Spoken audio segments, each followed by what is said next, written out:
to the field, but we're also going to look for it too. Another big point is you're placing your robots. Nobody is going to step over the sky bridge, right? The blue or the red or the yellow sky bridges, you don't want to step over that. You want to have a trip and fall and hit the edge of the playing field, something like that. So no stepping over the sky bridges. That's going to start with a warning if we see you stepping over it. The second time is going to be a minor penalty. The third time is going to be a major, and the fourth penalty is going to be a yellow card. Okay. So don't step over the sky bridges. Okay, blue gets to set up the robots first. Red can waive that right if they want to and set up first. You have to be in your 18-inch cube configuration to start out with. If you need to initialize your robot to move your servos or something like that so that you can get into that configuration, that's fine. Just need to be in the 18-inch configuration to start. Make sure that your driver's badges and coach's badges are visible. You know, coaches, you can't touch the controller. Coaches, you can touch your phone to get the program selected, but that's about as far as we're going to let you go. Can't be touching controllers. When we go to the autonomous period, we're going to randomize the field for the position of the sky stone. We're going to ask you, are you robots, are you ready? When we have the randomization, if we're touching the controller after randomization, that's going to result also in a minor penalty. So after randomization, no touching of the controller until we're ready to start the match. Okay. Watch for your referees counting. If you see the referee waving their hand and counting 2, 3, 4, they're going to be yelling at you, probably at your pinning or blocking or something like that. And make sure that you're moving your robot out of that condition. You have to back off how far? Anybody knows? 1.5 tiles, right, 36 inches, right, to get out of that condition, right? So one specific rule this year for the blocking, you know, we have the depots over here where the human player is delivering stones. If you happen to be blocking in the the depot area, that can result in a major penalty, right? If you happen to have your robot disabled in the depot area, you're going to get a major penalty, plus you're going to get a minor penalty for every 5 seconds that you're disabled in that area, okay? And so if it happens that you disabled right at the beginning of driver controlled, guess what's going to happen? You're going to get a yellow card. Because you're going to have so many minor penalties, you're going to get a yellow card along with that. So the bottom line is we're telling you is that please don't try and play defense in the depot area unless you're willing to accept that high risk of getting major penalties and maybe even getting a yellow card for your match. So if you had that in mind as a strategy, you might want to rethink that before we start, okay? Okay, a robot cannot be forced into a penalty situation. Like, for example, we know that you can't, blue can't drive underneath the red bridge and red can't drive underneath the blue. If you forced the opposite alliance through the sky bridge, that would not be considered a penalty. Although there's going to be some interactive play here, there's going to be bumping robots and things like that. It's not battle bots, right? So we're not going to be ramming into each other, right? But I do expect to see some contact out there. Just try and keep it clean. Scoring, foundation, right? We have the red and the blue foundations. We want to make sure that red does not interfere with blue, blue doesn't interfere with red. So the vertical plane of the element is considered to be the boundary of it. So if blue is inside of that vertical plane, you're interfering, right? Similarly with your depots and your building zones, you have the tape lines that denote the boundaries. Any part of the robot that's over the tape line would be considered to be in that particular zone. And then finally, a note about the human players. So human players, when you're your corner over here, you cannot be in the field of play, which means breaking the vertical plane of the corner while there is either a scoring stone or a robot inside of this area right here, right? So if you happen to be inside that area and a robot enters, you need to back off immediately, okay?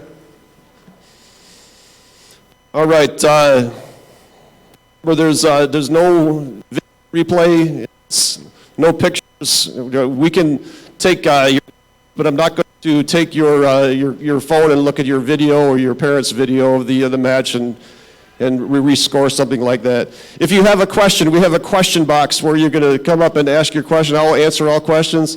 I'm only going to answer the questions though from a team member. So if you have a a parent or a coach or someone that comes up, sorry, I'm not going to answer the question. It's only going to be a team member. Got it? All right, this is time for you to ask me questions. I got to kind of stay over here because I need to be in proximity to the receiver. So do my best to answer them from this location here, but bear with me. All right, first question.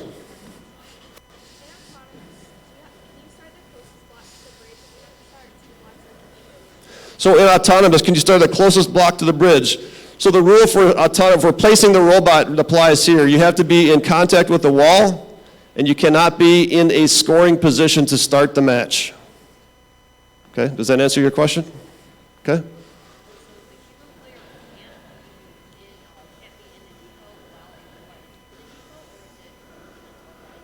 So that's correct. The human player cannot be in the depot area while there is a robot or a stone inside of this area. Again, the vertical plane by the tape line indicates if a robot or a stone is inside of the depot. Okay?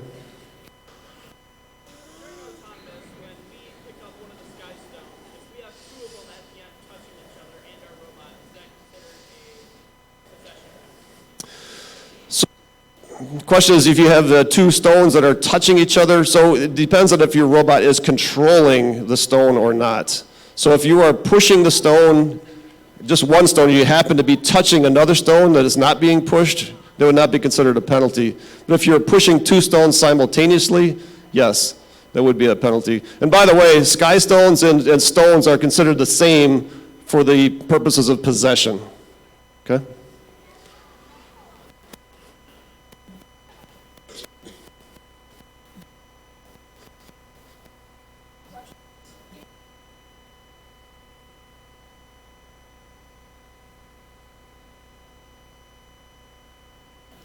Okay, so the question was, can you be touching the stones while moving the foundation, trying to get the foundation out of the building zone at the end game, right?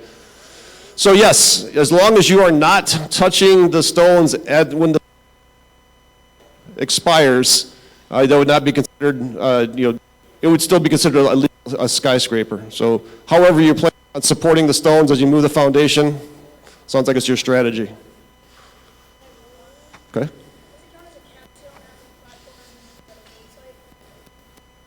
Does it count as a capstone after the platform has been moved out of the building site? So I believe the answer is no. You have to put all your building has to be done in the building site, right? Okay. You got a question too?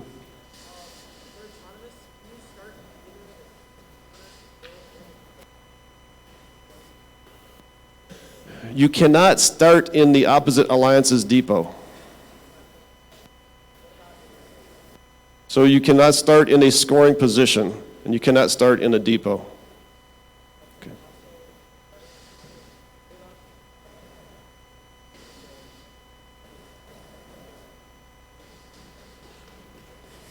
So, and you cannot be in a position at the start of autonomous. So if you were underneath the plastic of the bridge, but you did not happen to be across the tape line, then that would consider to be okay. But we're not going to let you start in a scoring position. Okay. In the back.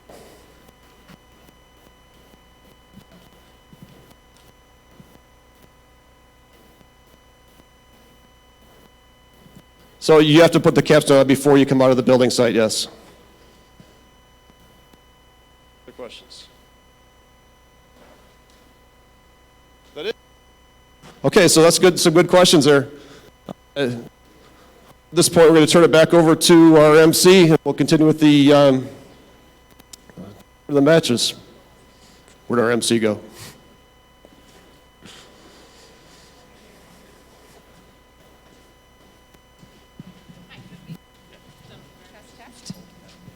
Test, test. Hello? No, we're not good. That didn't come out, did it? Are we done with the driver's meeting? Okay. All right, everyone. You guys can kind of slowly get up and exit the field unless you are in matches 1 or 2. Please watch your footing as you leave. There's lots of stuff to trip on.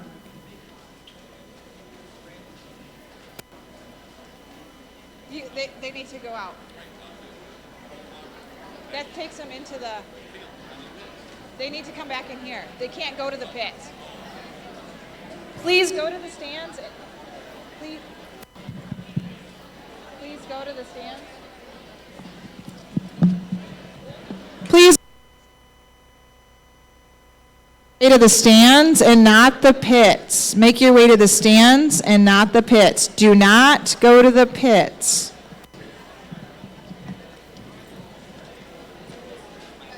All right, I'm going to hand you this. I'm just going to use this one.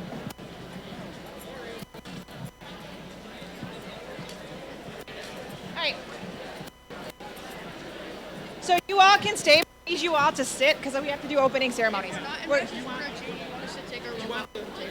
The third and fourth matches here, we're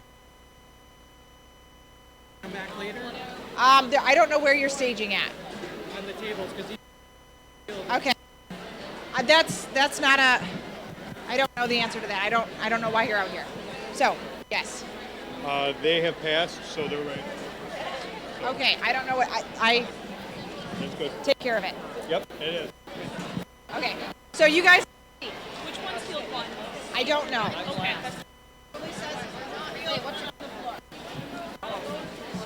So just have a seat.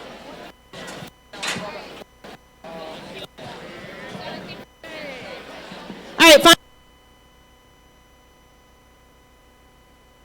All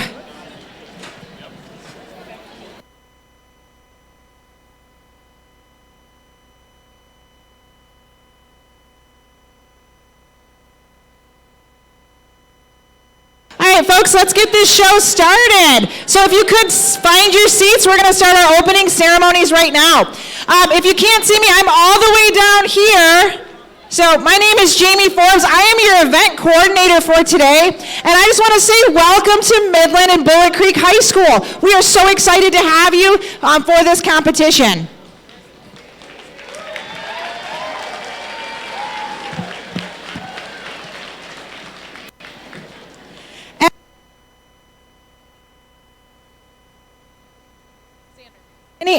As many of you know, FIRST is a non-for-profit and a global movement transforming lives and inspiring future innovators and problem solvers. FIRST engages young people, kindergarten through 12th grade, in our 4 STEM programs, including FIRST Lego League Junior, FIRST Lego League, FIRST Robotics Competition, and of course, FIRST Tech Challenge. Woo! FIRST Tech Challenge started in 2005, and in just over a decade, we've grown to over 5,000 teams in more than 25 countries. This continues to the transformative impact of FIRST programs, and you are a part of this movement. All of you helping make this program possible for the next generation of innovators in this room. I'm excited to have every one of you here today because we're going to have a great time. You've been working hard on your designs and your robot, and I can't wait to see everything and how it comes together. In this year's challenge, Skystone, presented by Qualcomm.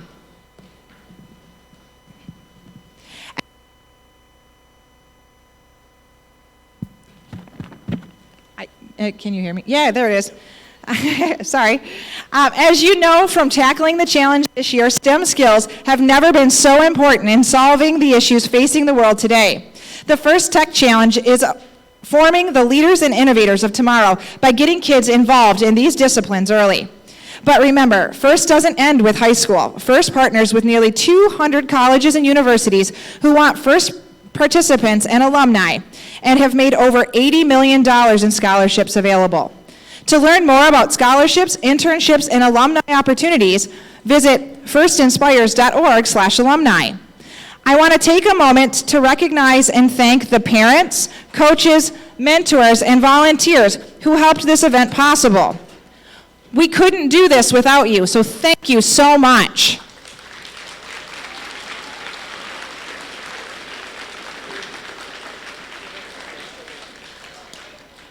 As we meet today, I want you all to keep in mind gracious professionalism. This means you're going to do your very best work, and at the same time, you're going to respect and value the other students, teams, and volunteers here. Today, rubber meets the road, for all the hard work you've put into designing, building, and programming your robots. Good. And now I'd like to introduce today's Master of Ceremonies, Kaylee Bloom. Good morning. What's up, Midland? How are you guys doing today?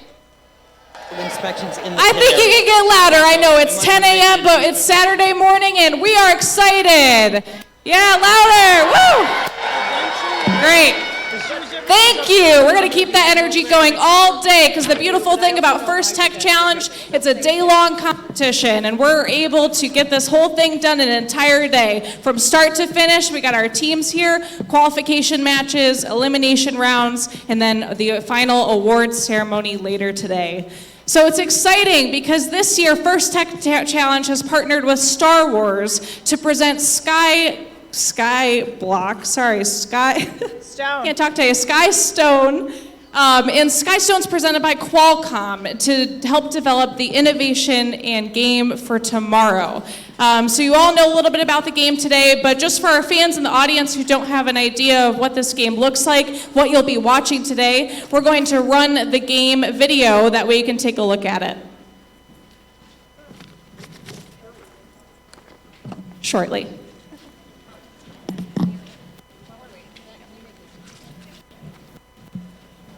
Just a quick announcement as we're waiting for the game video to pop up. We're going to do the remainder of the field inspections in the pits by the practice field. So if you're still waiting to get inspected, please flag down an inspector in the pits by the practice field.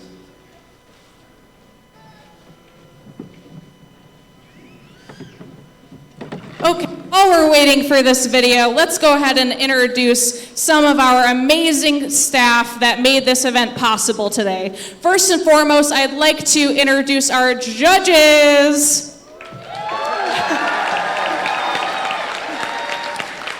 Our judges are in these bright yellow shirts today, and they're just so excited to help you grow and help you understand what it takes to be an awesome leader within First Tech Challenge and at this competition here today. They have a really hard job. They've already been this morning reviewing your engineering notebooks and started interviewing teams today, and they're going to continue to do that throughout the day. If you see a judge, say hello, tell them a little bit about yourself, tell them a little bit about your team and the hard work that went into today. And thank you, judges, for all the hard work and experience that you're bringing to the table today.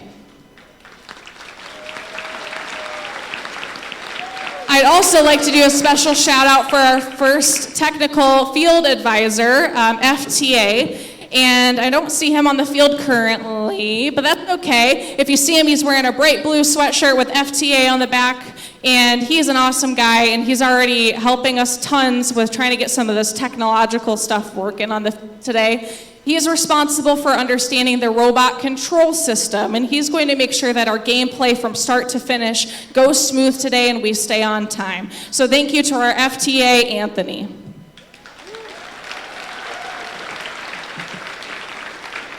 And then last but not least, our referees. Our referees have a really hard job today too, so give us a wave, referees. Yeah.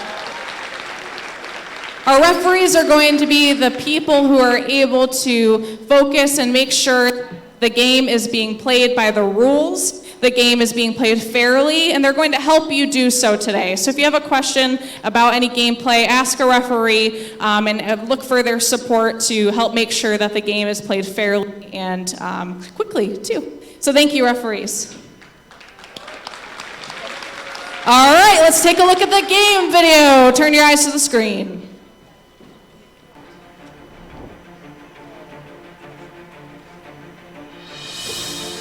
What if you could build a better world? Where would you begin? How would you shape it? As citizens of the galaxy, now is our chance to work together, and through strong alliances, influence a healthy, growing, and more sustainable future. Like the towering structures on the planet of Coruscant in Star Wars, First City is growing and must be resilient and strategic to sustain life and a rising population. Today, we're rethinking, repositioning, and reworking plans to ensure that our burgeoning home is the best it can be. Through creative solutions, it's up to us to build infrastructure within our city that withstands the test of time for generations to come. This year, your mission is to create a structure that pushes into the skies to represent your alliance. On your journey, you will work with droid allies to overcome obstacles that stand in your path to building a superstructure of the future. And top it off with a crown of achievement. A final capstone to symbolize our reach into the sky and dreams of a hopeful future. Together, we will experience what First Rise, powered by Star Wars Force for Change, is all about. Together, we rise.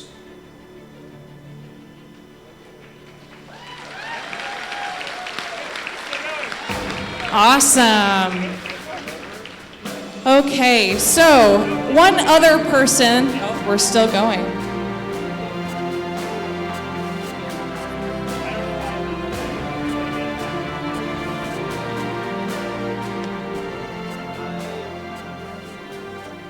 Welcome to the first Tech Challenge game for the 2019-2020 First Rise season, Skystone, presented by Qualcomm. A team consists of up to 2 driver-operators, a coach, a human player, and a robot. The robot must be built from materials specified in the game manual and fit within an 18-inch sizing tool, but may expand after the match begins. Each match is played with 4 randomly selected teams, 2 per alliance. Each alliance is allowed only 1 human player.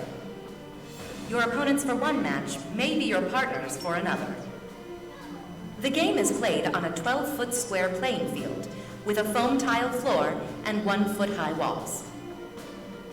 8 unique navigation targets are mounted on the field walls. Separating the landing zone from the building zone is the Sky Bridge, made up of 2 Alliance-specific bridges with 14 inches of clearance and a neutral bridge 20 inches high. Red and blue depots are taped off in the loading zone corners. Red and blue building sites are taped off in the building zone corners. Outside of the field walls are the Alliance stations and human player stations. The main game element is a stone, 4 by 8 and 5 inches tall. There are 56 stones in the game. In addition, there are 4 special sky stones with a navigation target wrapped over one side. During gameplay, stones are assembled onto Alliance-specific foundations. These are placed in the center of the building zone, but can be moved by robots during gameplay. Each team can design and build a special capstone, which may be used to score additional points. Before each match, teams place their robots on the field, touching the wall closest to their Alliance station. 24 stones are stacked next to each human player station. And 12 more stones are placed on the field, including 4 randomly located sky stones. The one that we show at every Each team competition. may preload 1 capstone onto their robot, or the human player may introduce it later in the game. Each match begins with a 30-second autonomous period.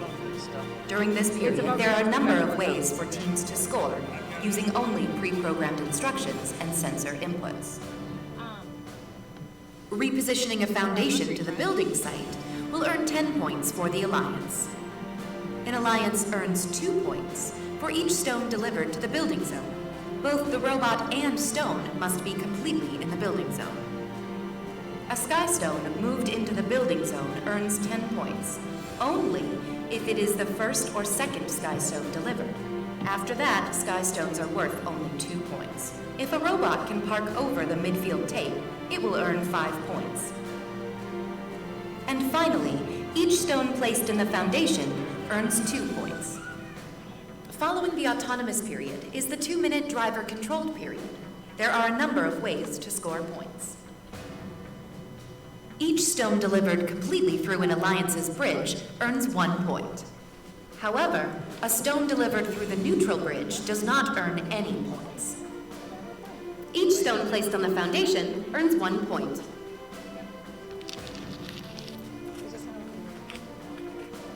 The last 30 seconds of the driver-controlled period is the end game. During this time, robots may continue scoring stones, but there are also ways to earn bonus points. Placing a capstone on a skyscraper will earn a 5-point bonus, plus 1 point for each level of stones. If a robot moves their foundation completely out of the building site, their alliance earns 15 points. An alliance will earn an additional 5 points for each robot parked in the building site. There are many ways to score in Skystone, but there are also rules that, if not followed, will award points to your opponents. For example, robots may not tip over an opponent's skyscraper. Robots cannot block access to their opponent's field elements. Robots are not allowed to reach outside of the playing field. Robots cannot launch game elements, nor are they allowed to deliberately detach parts. This has been a brief summary of the Skystone game. For complete rules, scoring, and official field setup, please read the entire game manual and check the Q&A forum. And always remember, the most important rule of the First Tech Challenge, gracious professionalism. Good luck, teams, and have a great season.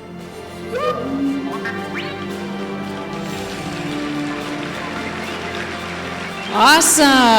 Now that's the long version of the video, but still really cool. I think the partnership with First and Star Wars has just been amazing this year. I'm excited to see where the year takes us. Another group of people in the room today that I want to make sure we thank and understand the hard work that they've helped integrate into you today are our mentors and coaches. Mentors and coaches make such a difference for First teams. If you're ever looking to mentor or coach teams, there's so many across the state of Michigan that are looking for your expertise. And I know a lot of you in here are also mentors or coaches, and probably mentors or coaches for other programs within the First progression, like First Lego League, First Lego League, and First Robotics Competition. So thank you, mentors and coaches, for the hard work that it took to bring your team to this competition today. Hello to everyone at the First Champion. That was not my voice, it's a little deep. Quick announcement too, for our hungry friends, food can be purchased at concessions or at Bad Wolf Barbecue, located outside the main doors. We got a full load of events today, so if you're gonna get hungry at any point, we do encourage you to go out there. Moving on to our next segment of opening ceremonies, we're excited to present a little bit more about gracious professionalism. Jamie had the opportunity to talk about gracious professionalism this morning in her opening remarks, and there's no one better to talk about what it means to have the core value of First, gracious professionalism, than Dr. Woody Flowers.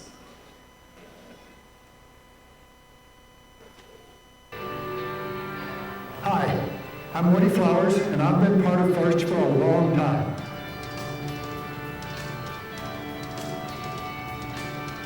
I really love how First helps us learn that working hard can be fun and profoundly satisfying.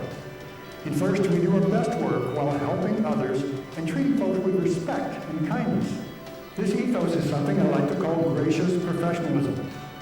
As you go through this first season, please remember that it is extremely important. In fact, it's expected that you practice gracious professionalism. Everyone, First students, coaches, parents, volunteers too. It's not always easy, but it will make First a sweet experience. And it can have a big positive impact in all areas of your life. So go be kind and creative.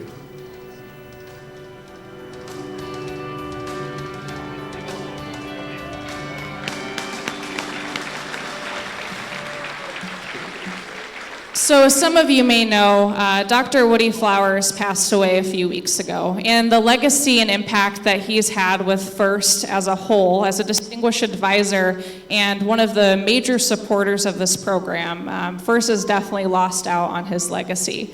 Just in respect to him and the work that he's put in to make things like today happen, I would just like to take a moment of silence to recognize that.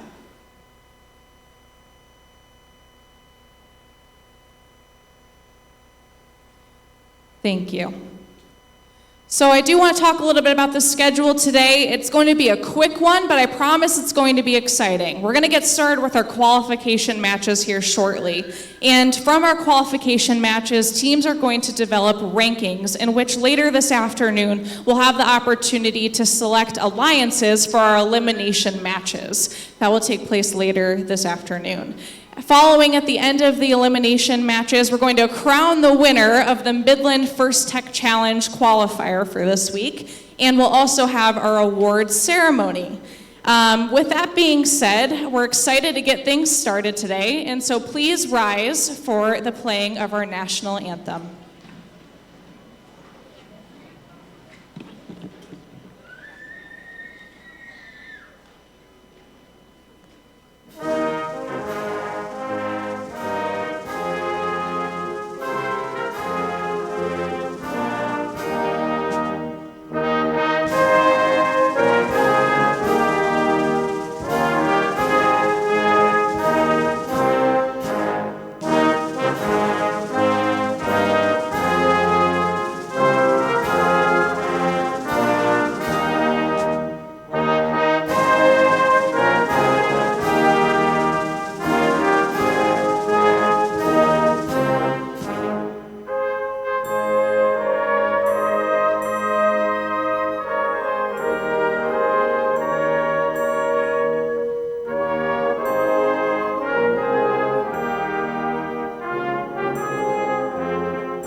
And who's ready for Skystone? Woo!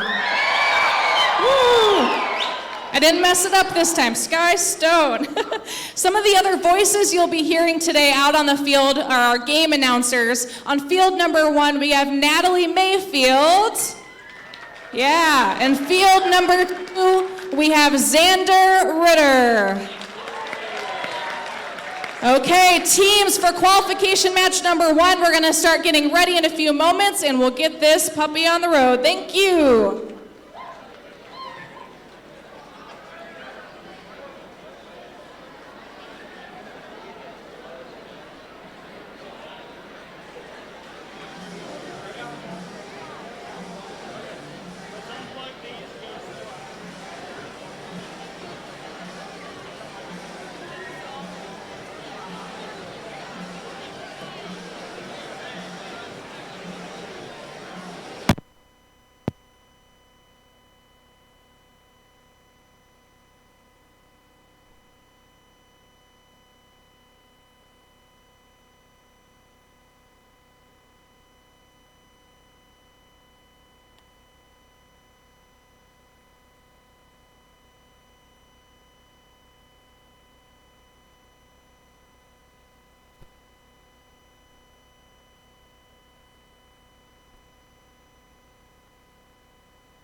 Testing.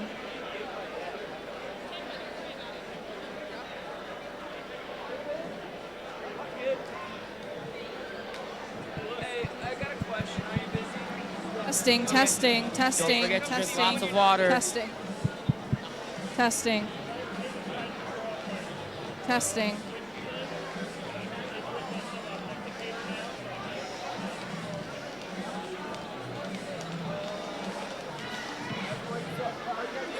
Plugged in. They're trying to.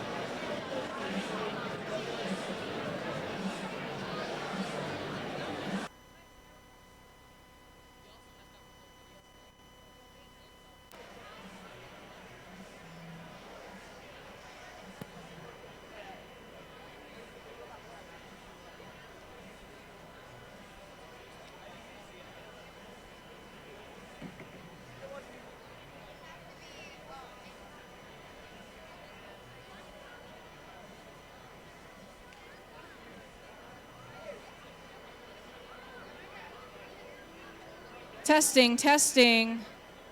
Testing, testing over in this corner. Don't forget to drink lots of water today. Testing, we don't want testing, testing. anyone dehydrated. Testing, testing, testing. Great.